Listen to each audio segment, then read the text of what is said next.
sabi ng Biblia.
Alam pa paano ko sisimulan, pero ako po sobrang nakikiramay po sa inyo, no? Ano po ba yung nangyari, tatay? Gusto ng doktor i-confine, hindi sila pumalag at pagka na-confine sa kwan, iiwanan sa'yo mag-isa ron. Ano naman kakwan yung unabis na hindi naman nakakakita yung inang So hindi niyo na pala natakbo, tatay, sa ospital? Pero yung pagkapagamot nila sa pagkapatingin nila, basta pinaresitahan na lang nila kung anong gamot ang kailangan, dito nila ginagawa. Ate, napacheck up niyo siya noon nung huli ho tayo nagkita? Opo.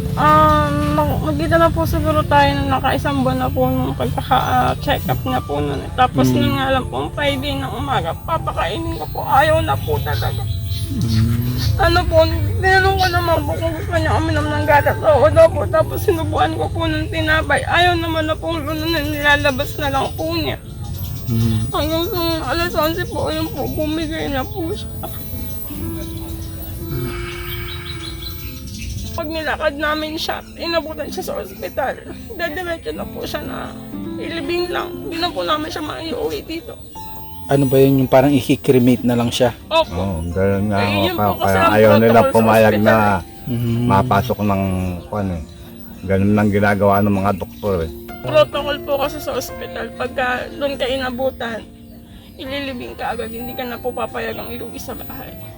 Pero nakakausap niyo pa ho siya nung Kung araw po na yun, sumasagot-sagot pa naman po siya. Kaya lang po, sabi niya po talaga sa amin, ayaw na niya po, pagod na po siya.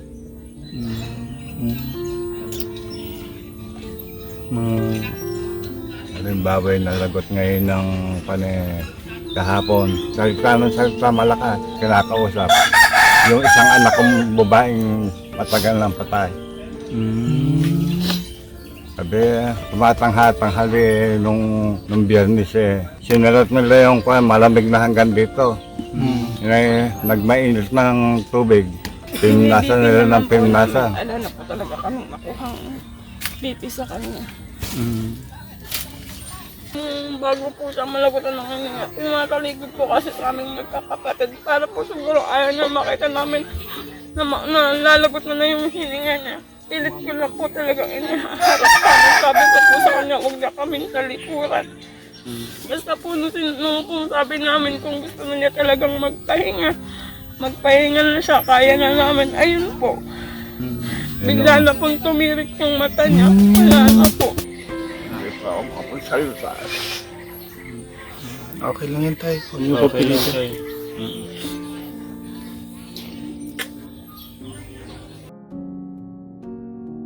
At least ngayon, tay, hindi na nahihirapan si nanay. Kasama na po niya si God. Isa alam mo natin na masaya na ho siya doon. Naalala ko dyan yung ang daming mga gustong magpagamot. Ang daming nahihirapan na mga bata, matanda, na gustong, dahil nga sa pandemya, no, hindi sila nabibigyan ng aksyon. Tsaka isang ano na rin to, guys, isang aral na rin po sa mga makakapanood, na maging aral siya na hanggat maaari hanggang buhay ang ating mga magulang, ating pamilya, ating mga lahat ng pamilya natin ipakita o iparamdam natin yung pagmamahal natin sa kanila. No? At hindi lang sa salita, importante sa gawa po na maiparamdam natin yung pagmamahal natin sa ating pamilya. Opo, mahal na mahal ko po talaga yung nanay ko kahit po talaga minsan.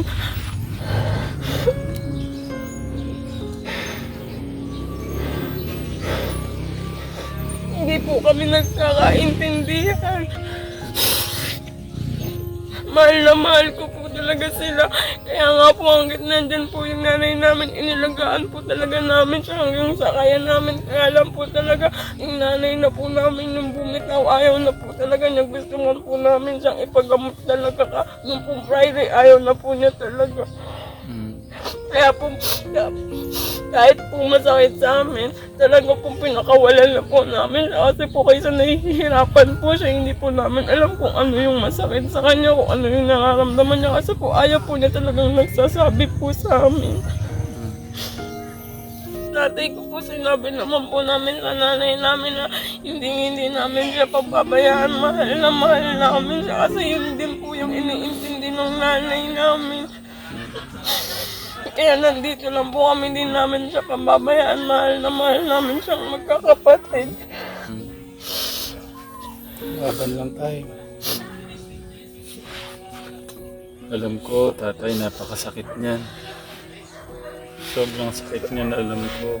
Kasi, ano yun para ka nang nawalan ng buhay dyan Kabiyak mo yun Yun yung kabiyak ng iyong puso. Kaya alam ko po yung nararamdaman niyo at tibayan niyo lang tayo, no? Alam ko nandyan si God. Gagabay at magmamahal at magpapatatag po sa inyo araw-araw, no? Yung po ate ko dumating po nung gabi. Namatay po siya. Hindi na rin po niya talaga naabutan. Sabi nga po namin sa nanay namin, hantayin niya na. Sabi po niya, ayaw na po talaga. Gusto na daw po niya talagang magpahinga. Kaya po kahit napakasakit po sa amin talaga po, pinalaya na po namin yung nanay namin. Isa po nakikita po namin na hirap po talaga sa sitwasyon niya. Kasi po sa nanay din po namin nanggaling na napapagod na siya. Gusto na daw po niya talagang magpahinga. Ang inaalala lang po niya talaga yung tatay namin. Kaya po nung sinabi po namin na kung gusto niya na talagang magpahinga na siya. Yung tatay namin hindi namin pababayaan, aalagaan namin. Ayun po, tinirik na po niya yung mata niya.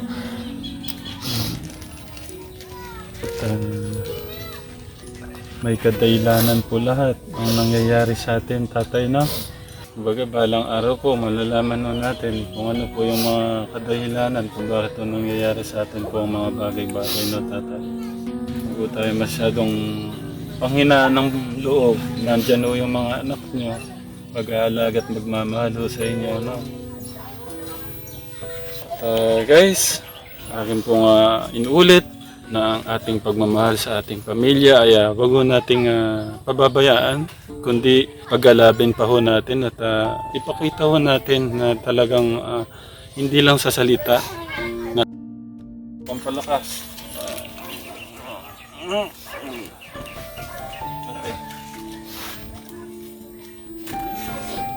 Thank you po.